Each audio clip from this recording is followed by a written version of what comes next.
least. So now it's my pleasure to welcome my colleague, Dan Reicher.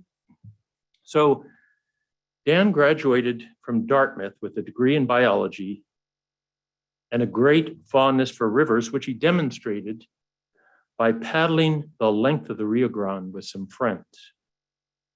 Now, I also got a degree in biology, and I am fond of rivers, but that's where the similarities were between our career trajectories come to a screeching halt.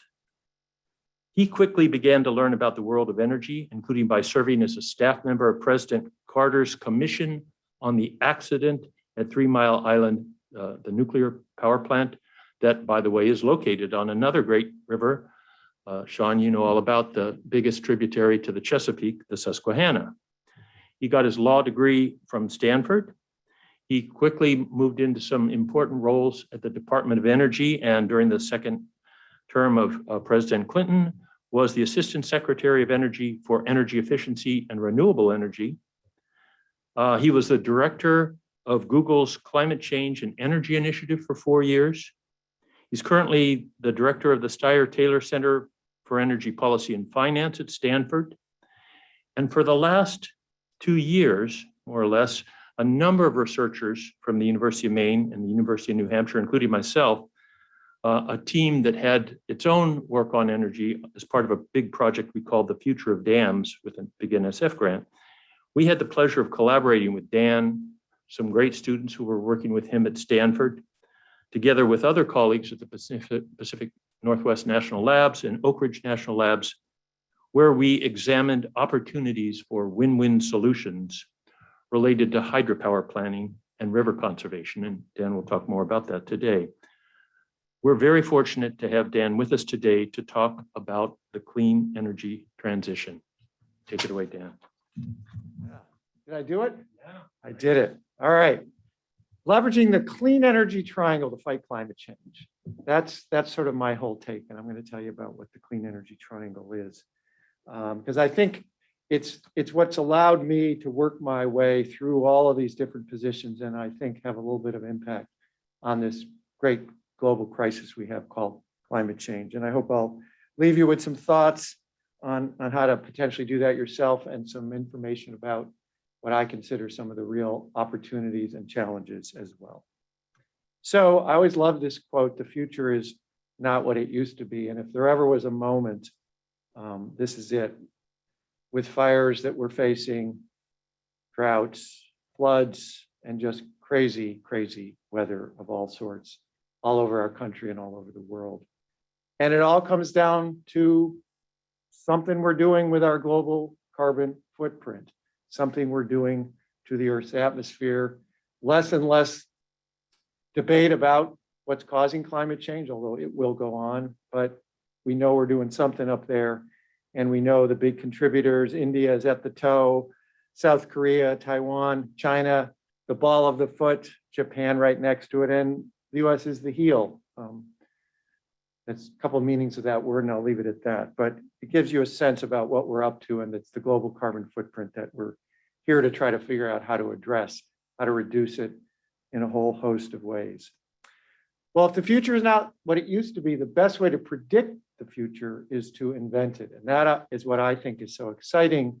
That's what gets me up in the morning. We have this amazing problem, but we have some amazing solutions.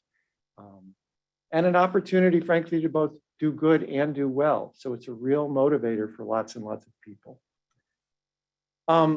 This is how we're not going to build the future. This is a tenured and a not yet tenured professors at the University of Maine about how we're going to get there. And the tenured one says to the non-tenured, should be more explicit in step 2 that a miracle occurs. That's not how it's going to work. And of course, the New Yorker is one of those rare magazines that can put together gun control and climate change. That's a tough act to follow, but sorry, Harold, but I'm reducing our carbon footprint. Rather, I think this is how we're going to get there. This is my favorite triangle. This is what's guided my career. In certain places, it's come to be known as the Reicher triangle. If we're going to build a sustainable energy future, it's going to be technology, policy, and finance. And technology is at the top for a reason. because we've got to develop and deploy massive amounts of technology across multiple energy sectors if we're really going to cut climate emissions. And law, policy, regulation is going to help drive that. Business, finance, economics, marketing at the other point of the triangle is going to help drive that. But how we integrate across those. So one of my most fun moments at Stanford was for several years, we taught a class that was a joint class between the law school, the business school, and the engineering school, all about a sustainable energy future. And so it was this moment for several years where I really got to integrate with some colleagues coming from different branches. So let's take a quick walk around the triangle. And of course, let's start with technology, because as I said, that's ultimately what we've got to develop and deploy at scale. This is a complicated slide, but this is McKinsey, the big consulting firm that regularly takes a look at what the cheap answers to climate change are, what the expensive answers are, what have big opportunities for carbon reductions, what have modest opportunities for carbon reduction. Some so cheap that they're negatively priced, like switching an old incandescent bulb with an LED bulb. And some very expensive, like putting carbon capture on a natural gas-fired power plant. That's over on the right. And then ones that you know well, high penetration wind, getting wind to large scale, solar, waste recycling, regenerating degraded forests, residential appliances, way down in the bottom there, really cheap, kind of boring, but really cheap and really effective. So let's take a look from there. I'm going to talk about two of these opportunities. One is offshore wind, and the other is hydropower, quite relevant to the state that you're sitting in, both of them. So it all got started literally 80 years ago tomorrow on a mountain in Vermont. The first utility scale wind turbine was built. It was a remarkable achievement. This is the book that was written coming out of it. It's an amazing story about how a very brainy guy, the General Electric company and a Vermont utility got together and said, we ought to be able to put a hydro turbine on a tower and stick it on the top of a mountain. And they did it, and it sort of worked. We have an amazing wind resource in the United States. You can see those amazing purples and reds down the center of the country. That's the wind power we've got in Iowa and Texas and other places. But look at those coasts, both the coast you're sitting on here and the West Coast. We like those reds and purples. So there's a vast wind resource that we can make use of off the populated coast of the United States. And this is what's exciting to me, and I've gotten involved in offshore wind. Bringing it down to Maine. This is 90 meter height. There's a vast resource here. I'm not telling you anything you don't already know in this regard. But the water depths tend to be quite deep. So what we've seen over time is we've moved from these land-based wind turbines, we've moved into shallow waters, lots of development going on, for example, in Europe in shallow water, into the slightly deeper water where we still can sit these on the bottom, but using advanced engineering. And now we're getting to the floating systems. That's where a vast, vast percentage of the offshore wind resource is in the United States. It's in deep water. It's not the shallow water systems that we're sort of learning from. And so it gets us access to steadier winds and reduced effects on wildlife and views. You're out tens of miles and you're in very deep water. So there is now a floating wind farm in the world that started in 2017 in Europe. And we're moving on from there with a whole array of technologies in a very hot race right now to sort of prove out to be the leading floating offshore wind technology. You're working on one at this university, Habib Dagger, and the floating platform he's been working on and the attention that that's gotten. I've been involved with a company called Steesdale. Henrik Steesdale built the first shallow water offshore wind project in the world in the 90s, and he built the first floating offshore wind project in the world in the late 2000s. I think it went in the water in 2009. He has a very interesting approach that allows you to launch the thing in very shallow water, but take it from there, float it out into deep water and lower this ballasted keel. and kind of get the best of both worlds. So this a few numbers. I've spent a lot of time in California, and you look the California line here, we have almost no wind power in the 0 to 30 meter depth, literally just 4 gigawatts. But you go out into the deeper water, greater than 60 meters, and we're almost at 600 gigawatts, at 600,000 megawatts. New England, you've got a decent shallow water, 100 gigawatts, but look what happens when you go out into the greater than 80, 250 gigawatts. That's why we've got to get out to these deep waters. And that's why these floating technologies are so very important. And the good news on the floating technologies is that some of the big oil companies like Shell are very good with floating oil platforms. They brought a lot of expertise to this technology that we need to develop on floating wind turbines. So we're beginning to see the potential of wind farms off the California coast, and indeed off the entire West Coast, where there is this massive resource. In California, it really adds diversity, because you go to the beach in California, as the sun is going down, what happens? The wind is coming up. So it balances that out. High capacity factors, it's operating more of the time than wind close to shore and wind on land might be.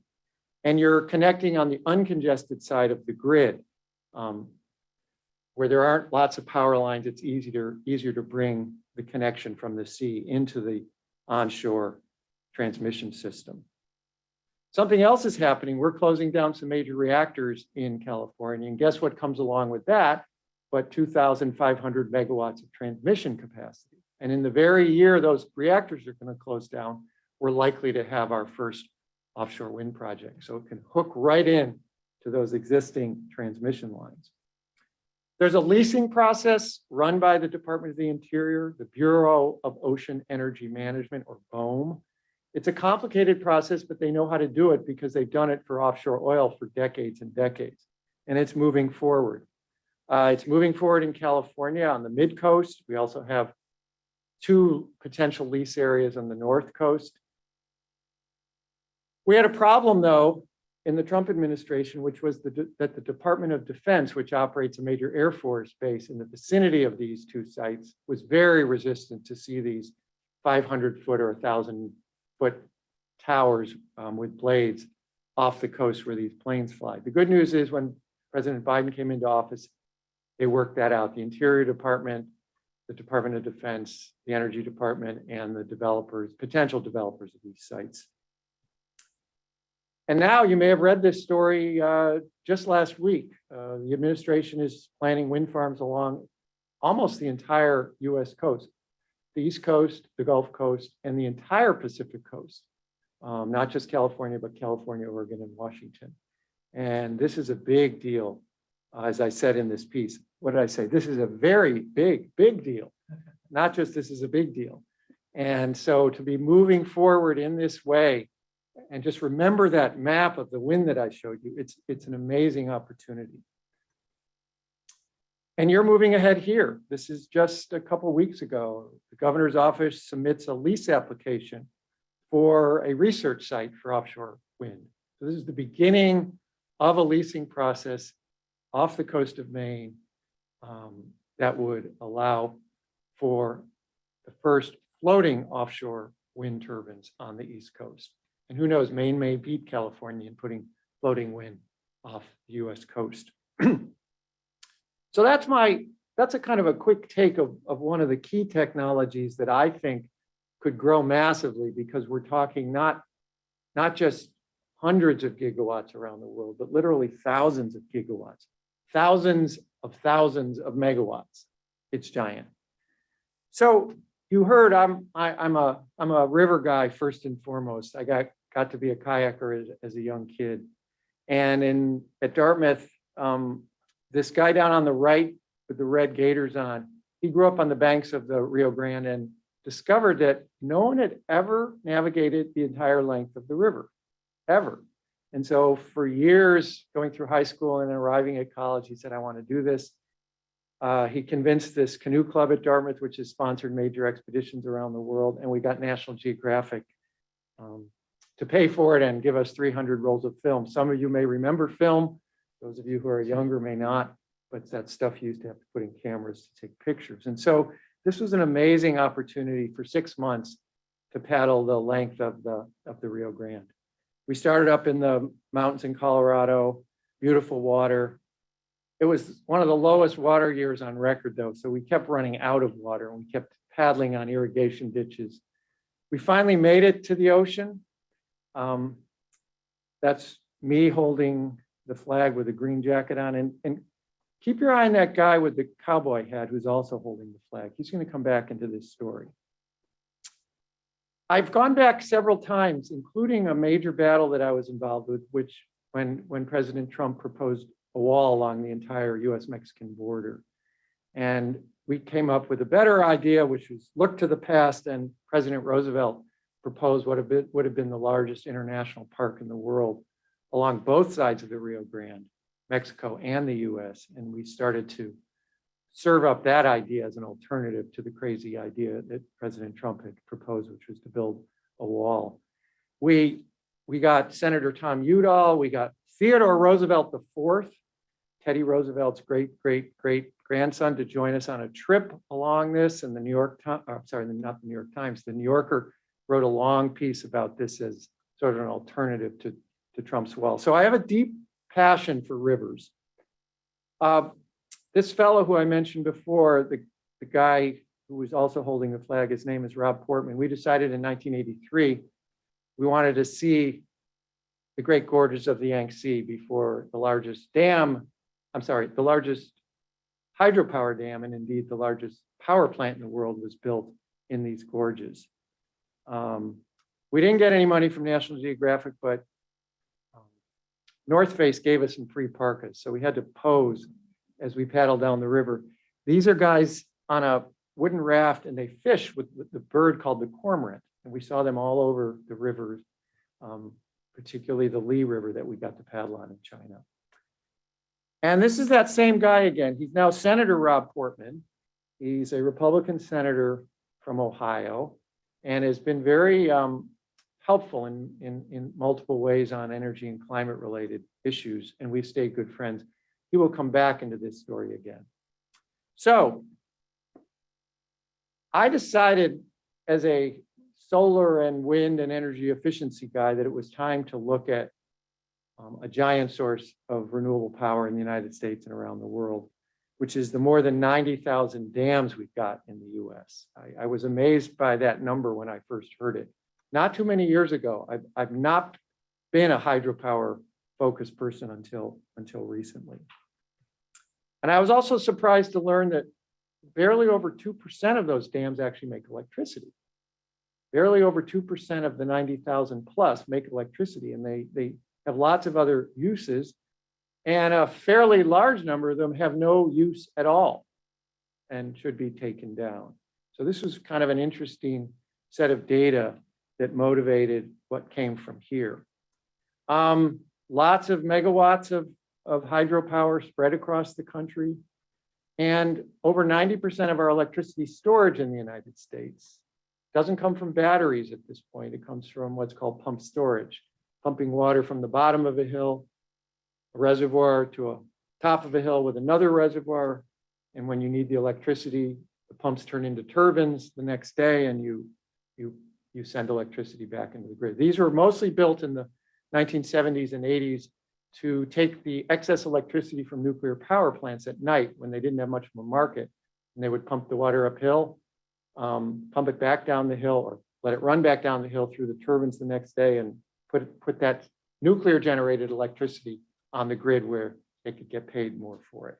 So and Canada also has another 80,000 megawatts. So between the two countries, there's a vast amount of renewable electricity and a vast amount of storage capacity, electricity storage capacity. But no surprise to any of you, there's two very different views of hydropower, two very different views of dams in this country, from the eighth wonder of the world to a decrepit and dangerous dam that you might find on any number of rivers in the United States.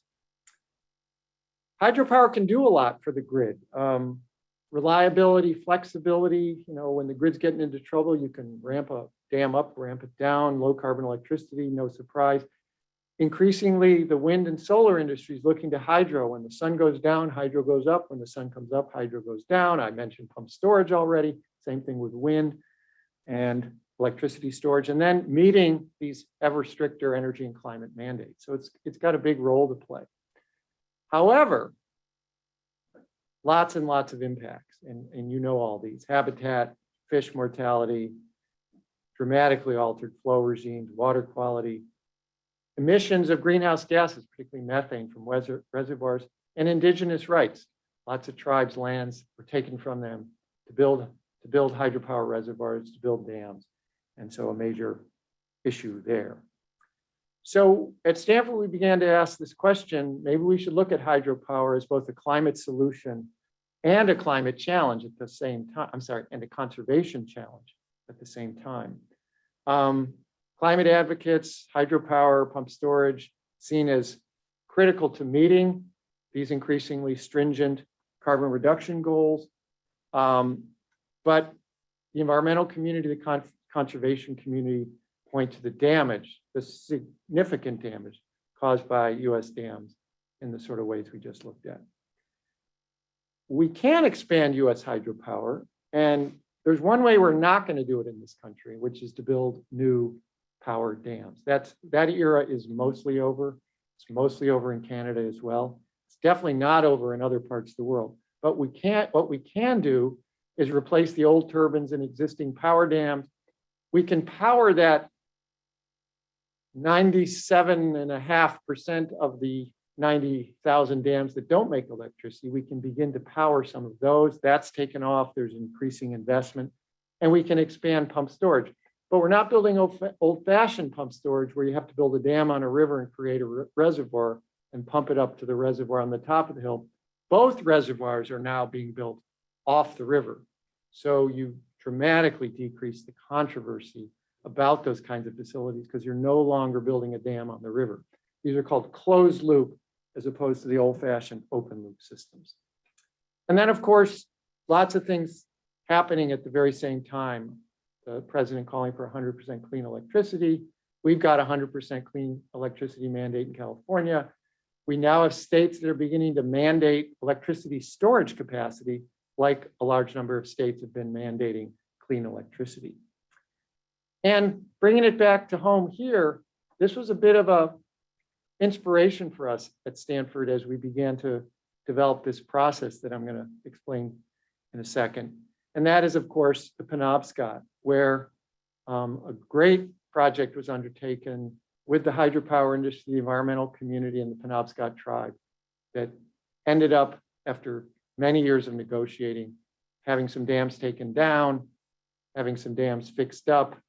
So to increase electricity storage, to improve habitat for various kinds of fish, to better respect indigenous rights. And it has been a success. Retrofit some of the dams and remove some of the dams.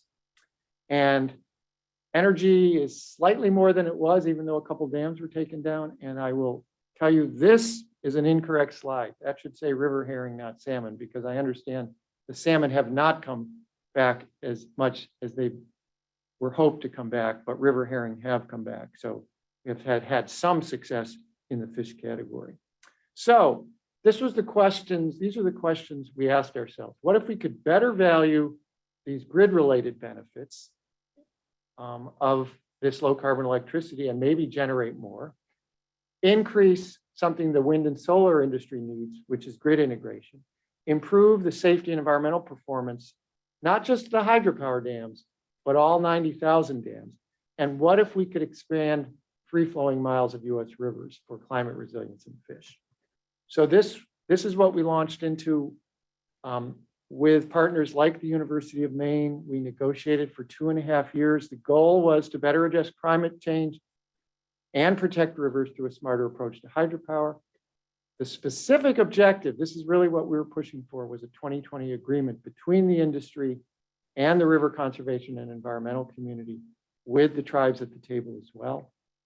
The tools were what we call the 3 R's: rehabilitation, retrofit, and removals. And I'll get to that in a second.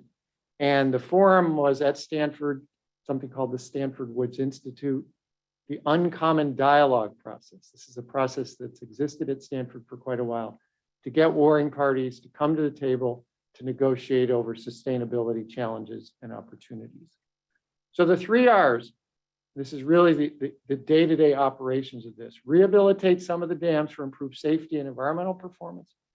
Retrofit some of them for power, and retrofit non-power dams to produce power, and upgrade existing pump storage and build new pump storage, off-river pump storage. And very important, and this was really what I think put oil in the gears of this agreement, they agreed all to remove some dams that are harming ecosystems, causing safety risks, impeding recreation, and otherwise have no useful purpose in many cases. Quite an array of parties to this agreement. It was a very detailed agreement, 12.5 pages.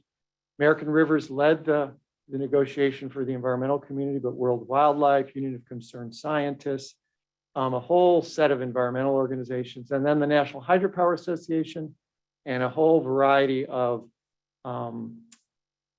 hydropower related entities, those who own dams, those who develop dams, those who built turbines and the like. We got some nice press in the New York Times. Environmentalists and dam operators at war for years start making peace. And this really, I think it generated a lot of enthusiasm and gave us a real ability to move forward for the much harder work beyond the 12-page agreement, and that was to really get going. The areas of focus are 7, from improved technologies for the 3 R's, dam safety, basin scale decision-making, like Maine did on the Penobscot. Don't just look at one dam, look at the entire basin, the entire watershed, the interactions among them. How you measure, value, and compensate for hydropower's various services, and how you'd encourage enhanced environmental performance, how you could go off-site from a particular dam and do good work from an environmental standpoint. And then 2 really important ones: how to improve hydropower licensing, relicensing, and license surrender. License surrender is the process you have to go through for a hydropower dam when you want to take it down. It's very complicated, as is licensing and relicensing. And the last one immediately became the most important: increased funding for the 3 R's. Given that last one, and given President Biden being elected and the likelihood of a major bipartisan infrastructure bill, we immediately sat down again and said, we better negotiate an approach to funding the 3 R's. And we spent months on that, and we came up with a $63 billion plan. How you'd fund success with the 3 R's, looking at all 90,000 US dams. We actually made some progress. We got, and it's in there, has yet to be adopted, but in the pending bipartisan infrastructure bill is $2.3 billion for the 3 R's that came out of that agreement. And my friend Rob Portman was the lead Republican negotiator on that bipartisan infrastructure bill. So there he is down below. So all this connection down through the decades, rivers and dams and clean energy and all that sort of was very helpful when we got to this. And there's another pending bill, as many of you know. It's the Build Back Better Act. It's the budget reconciliation request. It is the Democrats' only much bigger $3.5 trillion bill that's pending right now. We've made a $26 billion request originally in that. We were told to pare it back, and we're down to $8 billion. But Nature Conservancy stepped in. They didn't sign the original agreement, but they signed this one. They're very intrigued by what we're up to. So we'll see whether we get this. We also have written and pending in the Congress a 3 R's tax credit. We put that together, the parties that were in these working groups. And then we're sort of taking this question back to the universities. How the heck do you start to set priorities among 90,000 dams? And this is the, the Future of Dams project here, updated to begin to ask this question now, in particular, that there's some money flowing. Where do you start? Be one thing if there were 90 or 900, even 9,000, but we've got 90,000 dams. How the heck do you get started? Particularly when you don't have all the money you need. 2.3 billion sounds like a lot of money, but remember, it was a $63 billion request that we came up with. So, policy. Policy matters. This is the wind tax credit. When it's in place, lots of wind gets built. Look what happens when the federal tax credit expires. You fall off a cliff. Policy matters. Politics matters. Who's in the White House? No surprise to you, but you're going to see some really serious examples of how politics matters in the policy arena. So President Obama, he sent a great team to Paris in 2015, and they negotiated the Paris Agreement to really begin to work on climate change. Very aggressive approach with a whole basket of commitments that we made, the Chinese made, and others made. But of course, that wasn't long before President Trump got elected. He announced a withdrawal in 2017 from the Paris Agreement. It takes years to actually walk away from one of these international agreements. It's a very complicated formal process to step out of it. He unfortunately pulled it off on November 4th of 2020, right around the time he was leaving office. So this is one of his last acts in office, to formally leave the Paris Agreement. But what happened? President Biden was elected. We formally rejoined the Paris Climate Accord. He put us back on that track. So back and forth, politics matters when it comes to policy. And where are we on our way in a couple of weeks to the next big climate change conference in Glasgow, Scotland. So 3 big US federal clean energy standards: the EPA Clean Power Plan, DOE energy efficiency standards, and auto fuel economy. The Clean Power Plan was put in place by President Obama, which was really the first time we had set emissions limits on power plants for climate-related gases. And it would have reduced these carbon emissions very substantially on a state-by-state basis.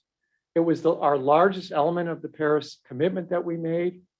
Would drive very significant change in how we generate electricity.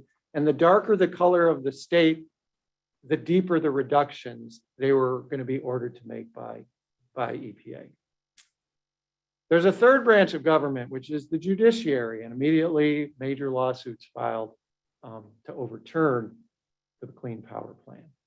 And then, of course, President Trump was elected, and his EPA administrator announced that they were going to repeal this major carbon emissions rule. Now, it's interesting. President Biden was then elected, and he didn't go back to the Obama climate rule. He decided, walking away from that too, he was going to pursue something even more aggressive that he thought he could actually get done, called a clean energy standard, and more specifically called the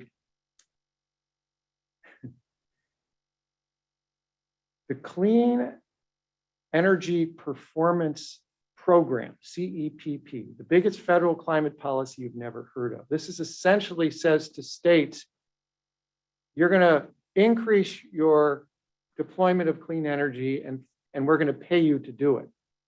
But if you fall behind this 4% improvement in clean energy on an annual basis, you're going to pay us. There's going to be a penalty.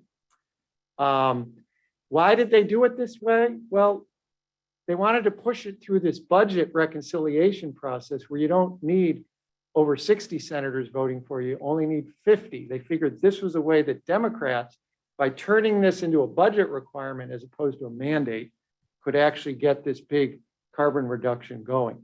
That's pending right now. It's the core of the climate approach of the Biden administration. They want to get it done in the all Democrats budget reconciliation bill. All right, energy efficiency standards, the second of the big 3. Sounds boring, but it covers energy use in 90% of all residential energy we use, 60% of commercial, and 30% of industrial energy use. When I was assistant secretary, I got to set the 2001 standard for refrigerators. Couldn't be a more boring topic to have to explain to the world that you're setting a standard for a refrigerator. So the Secretary of Energy at the time said to me, we were about to announce this, he said, Reicher, what can we do? This is not very exciting. And I thought to myself for a few minutes, I said, well, Mr. Secretary, just last week, President Clinton gave his State of the Union address, and the theme was building a bridge to the 21st century. Why don't we announce we're building a fridge to the 21st century? This was the quote of the week in Newsweek. It was my greatest day as a bureaucrat. So technology matters when you're setting efficiency. We moved from these inefficient, hot incandescent bulbs to compact fluorescents, the twisty things, and now we're on to LEDs. So technology sometimes driven by this policy, but also allowing for more aggressive policy to be set. They work hand in hand. They also came down dramatically in price. This is the price of those LED bulbs that you can now buy. They used to be extremely expensive, and you can see what the drop has been, and that has really allowed for them to become mainstream. But of course, politics matters. He couldn't leave these alone. They're so prominent. They're literally light in his face. And so they decided to relax the rules for light bulbs. And it was going to cost consumers a lot of money not moving to those stricter standards. Of course, what happened, 13 states, including Maine, and environmental groups sued the Trump administration for rolling these back. But along comes Biden, and they're undoing the undoing that Trump did in a variety of these energy efficiency standards, including the light bulb standard. So this is a biggie.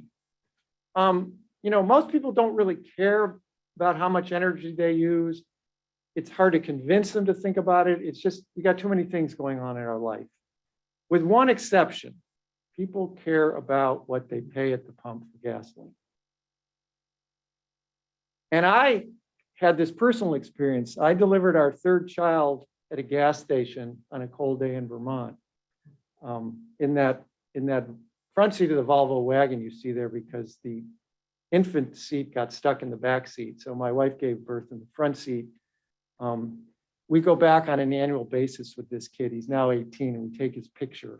He's now 6'3". We take it under the same gasoline sign.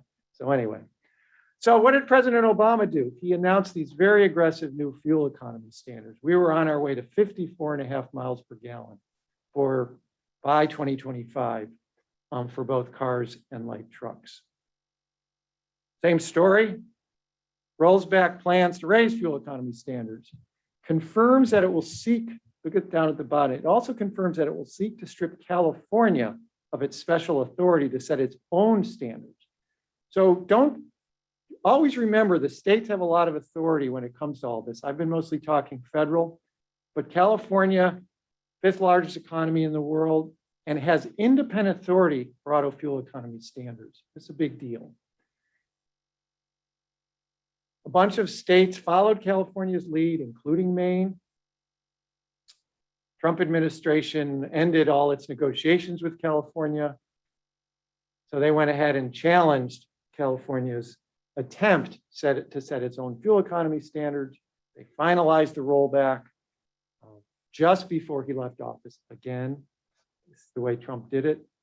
And we were on our way to 54.5, and they set this standard of 37 instead. Biden comes along, he tightens these again, and he's gone further. He's set a goal of half electric vehicles in the United States by, I can't remember the date, someone in the room may know, 2030, 2035, something like that. Lastly, finance, third point of the triangle, technology, policy, and finance. There are some big numbers here. The International Energy Agency says we're going to have to invest more than $48 trillion in energy infrastructure just to meet currently projected demand between now and 2035. That's a really, really, really big number. That's why I talked about both doing good and doing well at the same time. Global energy demand will grow more than 25% by 2040, requiring $2 trillion a year of investment. We did a report at Stanford. We called it De-risking Decarbonization, making green energy investments blue chip, turning them into something that big blue chip investors and investment firms on Wall Street will want to put their money into.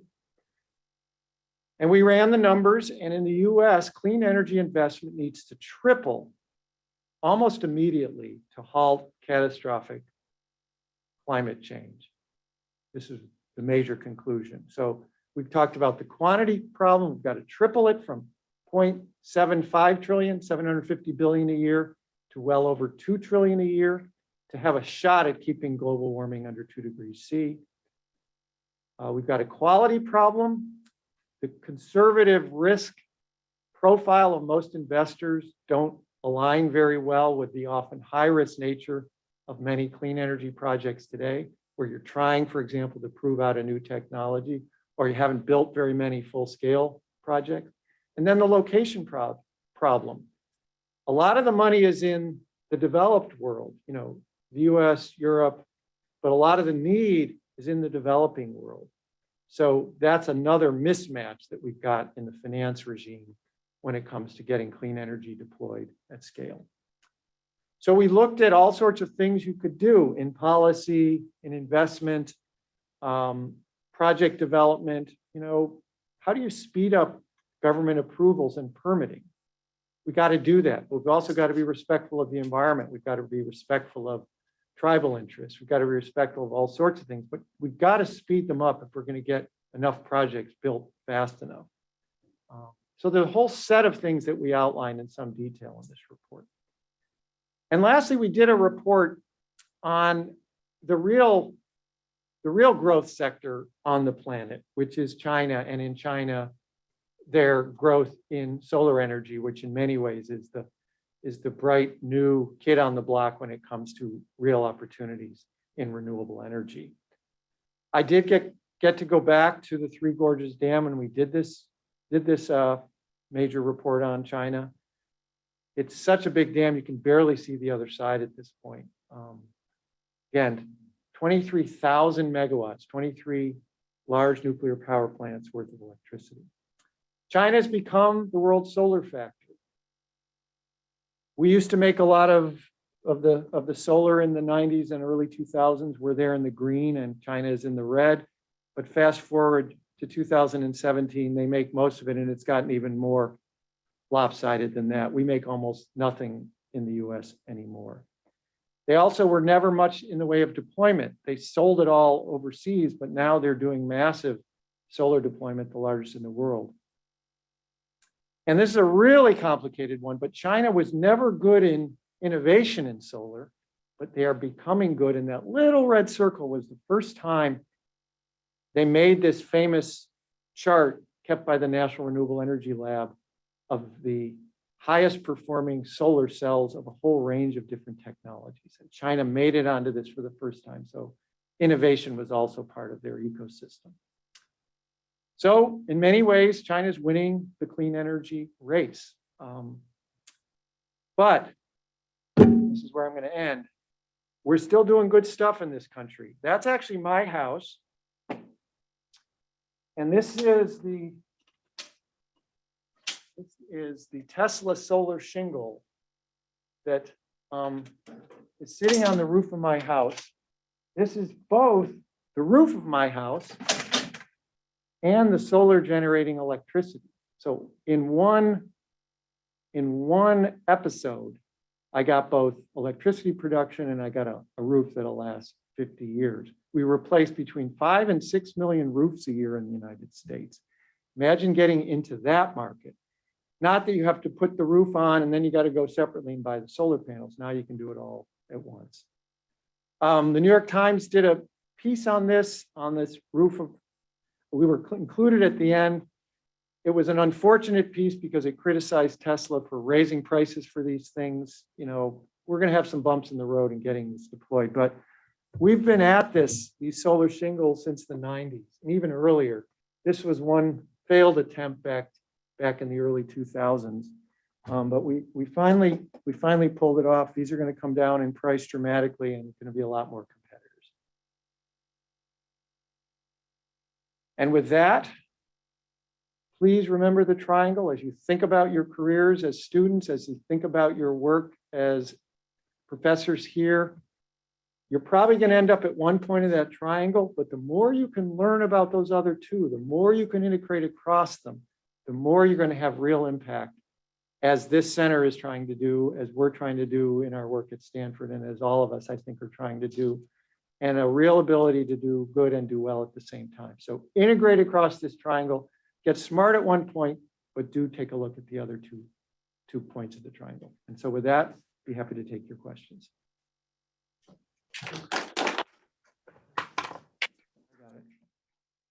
There you are, Linda. Great. Okay. That was so wonderful. I think we probably all feel at least 5 times smarter than when we came into the room, listening to the wonderful things that you had to say. So David began our hour together by saying that the talks that we have here are how we can work together on difficult issues. And your talk really spoke to that. The wonderful quotes, the future is not what it used to be. And the best way to predict the future is to invent it. You really gave us so many examples of that, and that politics matter and policy matters. And you gave us some great examples, like the notion of uncommon dialogue and retrofitting, removal, rehabilitation. Great examples of Maine and the Penobscot River, things that were just spoke to us and helped us also hear your larger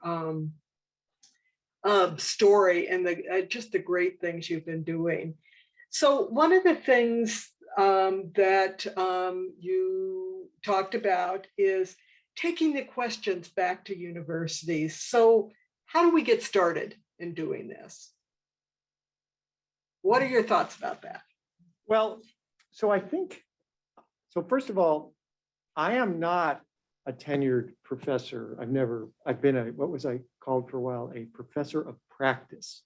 And there's also adjunct professors. So I come to this, into these universities where I've been, some at Stanford, some at Dartmouth, and some other places. And what I found is there's a great opportunity at these universities like here to take the great academic work and link it to work that needs to get done to turn that great academic research into real impact. I think that's the beauty of the Mitchell Center. That's the beauty of, for example, this uncommon dialogue at Stanford. There's a relatively new institute at Dartmouth that's trying to do something like that. But that is, I think, the more that universities build some pretty aggressive connections between this amazing academic work and real impact in the outside world. I'm not telling you anything you don't already know, but I think that's the real opportunity here. And I think the more money that government's willing to put into this, philanthropic organizations are willing to put into this pipeline of impact that comes out of the research. I met a woman today named Sharon Klein. And we had a great discussion about her research in efficiency and solar, but with some terrific opportunities for impact out in the world. So that to me is the key. And I just think if I were a university president or the dean or provost or chair of a department, and I was working in areas that was just so pivotal, that would be a real important thing. And frankly, I could keep coming back to this. There is money out there to do this. Oh, thank you. That's great. There are, excuse me, many students, undergraduate and graduate, who are listening to you today. And one of the questions came from a doctoral student who's in the first year of doctoral studies. And the question was, what pressing questions would you advise us as aspiring researchers to especially attend to? What are gaps around the interface of policymaking and corporate decision making that we should also be attending to? That's a great question. Well, the big one, the biggest one of all, of course, is how to speed up carbon reduction, any way we can. I mean, we're cooked as older folks. You guys are really cooked as literally as younger people. And I think we got to come at that carbon reduction. And what I think is exciting is you can come at it from so many different directions, as I pointed out. And part of what I'm also interested in is kind of looking at old technologies and updating them. This whole thing about hydropower, we're pretty stuck in this hydropower industry. The river conservation community was, to be honest, was pretty stuck. I was on the board of American Rivers for a number of years. They weren't taking more dams down. The numbers weren't going up very fast. The hydropower industry wasn't doing much to increase their megawatts of generation or pump storage. So it required a fresh look. Same with the wind industry. They were growing, but going offshore was a big deal. And now going offshore, this floating system, I mean, that's just an amazing step change. And so the faster we can get that stuff done. So I think sometimes people crowd into areas, I think the world of, sticking solar panels on roofs and on the ground, there's plenty of people working in that. And we've got to make that work. But I'd be looking, if I were a PhD student and I'm looking for some newer areas, I'd look ahead and see what's coming. I'd look back and what could be dusted off and see what you can do in that regard. Thank you.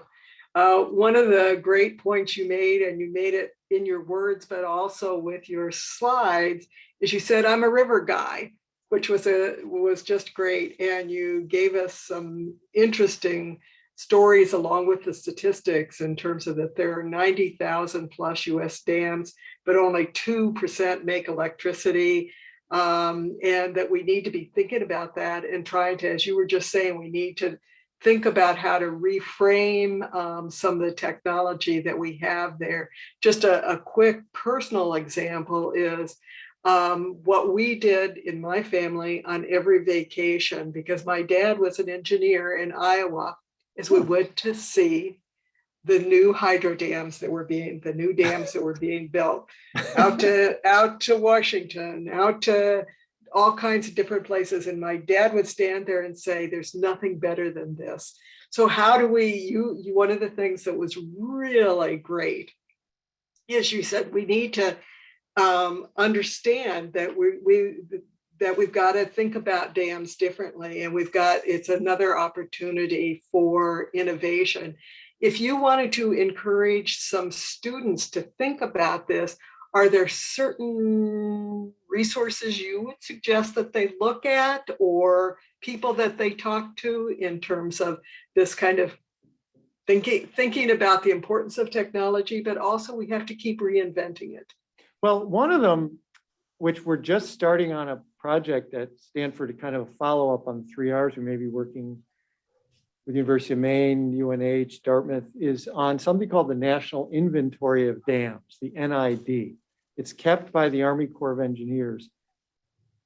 I've not spent much time with it, but those people who have say it could really use updating. It isn't designed, for example, with this world of the 3 Rs that we've sketched out and we may see a couple of $1 billion for. But it's a good place to just sort of start swimming around in the world of dams, as it were, and seeing what's there. But what I'm told is there's big missing categories within that.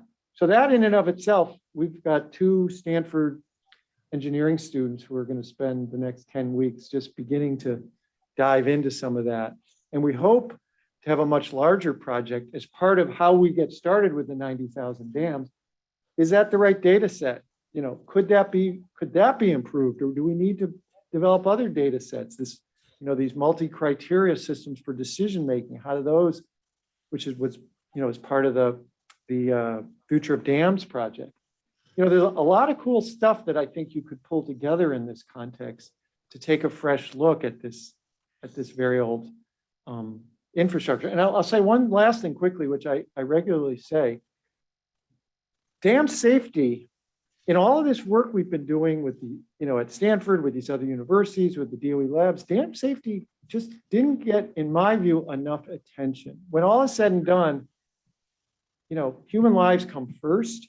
And one of these days, a dam's going to fall down and a lot of people are going to get killed. We almost lost the tallest dam in California a few years ago. It's almost lost too strong a word. It began to have serious problems. They evacuated 250,000 people.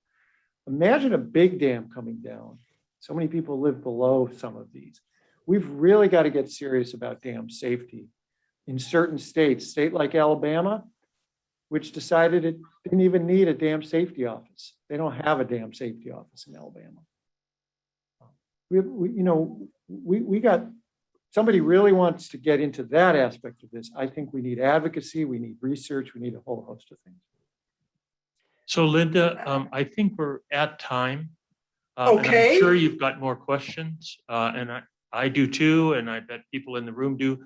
Dan actually has, we're moving to another room with some questions with students, so Great. He's going to get no shortage of those questions. So Linda, thank you very much, and all the people that Linda, offered up stuff in the chat. great questions. And Yeah, someday I'll I'd like to meet you and hear about your summer trips with your father. Yeah. Thanks for coming to me. We all just are going to be thinking for days about what we learned from you. Thank And you. the students I'll be are back. This very is a good fortunate place. to be able to talk with you. Thanks, Linda. And Yeah. let's thank Dan again for. Yeah.